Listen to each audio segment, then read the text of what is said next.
Ashama harka fuuna jecha dhaggeeffattootaa fi hordoftoota daawwattoota ciroo golaadha. Egaa akkuma suuraa irratti agartan arraan tana faayidaa aappilii qabadheetiin isiniif dhiyaadhe. Egaa na hordofaan afeerraa keessa jechuudha. Fayyaan faaya waan ta'eef waliif sheer godhaan isinii faayidaa aappiliidha. Yoo nyaannu aappilii yoo nyaannu ilkaan keenya akka fayyaa qabaatuu fi addaatu hedduu gargaaraa jechuudha. Egaa namoonni baay'een ilkaan isaanii addeessuudhaaf yookaan fayya qabeessa taasisuudhaaf wantoota baay'ee kan keemikaala of keessaa qaban dawaa baay'ee bitatanii fayyadamu jechuudha. Gabaabumatti aappilii yoo nyaatan ilkaan keenya akka fayyaa qabaatuu fi addaatu hedduu gargaaraa jechuudha. Kilostrooliin qaama keessaa akka wal hin kaane eegumsa guddaa taasisaa jechuudha. Dhukkuba cirrachaa hadhooftuu gaalostiin jedhamu carraa nu qabachuu isaa ni hir'isaa jechuudha. Akka nu qabanne bu'aa guddaa yookaan tapha guddaa taphataa jechuudha.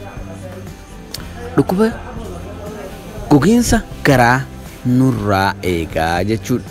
Gogiinsa garaa nurraa eegee teessisa nurraa ittisaa jechuudha. Ulfaatina qaamaa bakka sirriitti eeguuf ni gargaaraas jechuudha. Tiruu keenya summii qaama keessaa sirriitti akka dhabamsiisu ni taasisaa jechuudha. Dhukkuba kintaarotii kan namni yeroo baay'ee ittiin rakkatu. Dhukkuba kintaarotii jechuun eega takka nama qabee dhabamsiisuun ni ulfaatti hanga opereeshina godhanii baasanitti jechuudha. Duuba dhukkuba kintaarotii nurraa eeguuf gargaarsa guddaa godhaa jechuudha. Kanaafuu warri kintaarotiin isaan hin qabin, warri kintaarotii hin qabne aappilii yoo baay'isanii kan nyaatan taate nurraa ittisuudhaaf gahee guddaa taphataa jechuudha.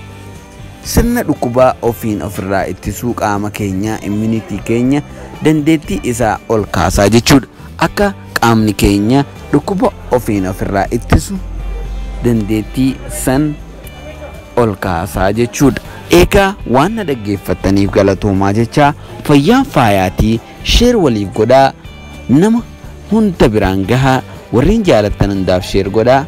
Egaa fayyaan faaya waan ta'eef hanga viidiyoo biraatiin walitti dachaanutti ciroo golaa subscribe gochuudhaan nu hordofuu dandeessan.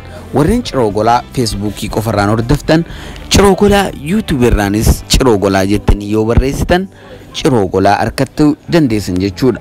Egaa fayyaan faaya waan na hordoftaniif galatoomaa hanga viidiyoo biraatiin wal garrutti turtii gaarii.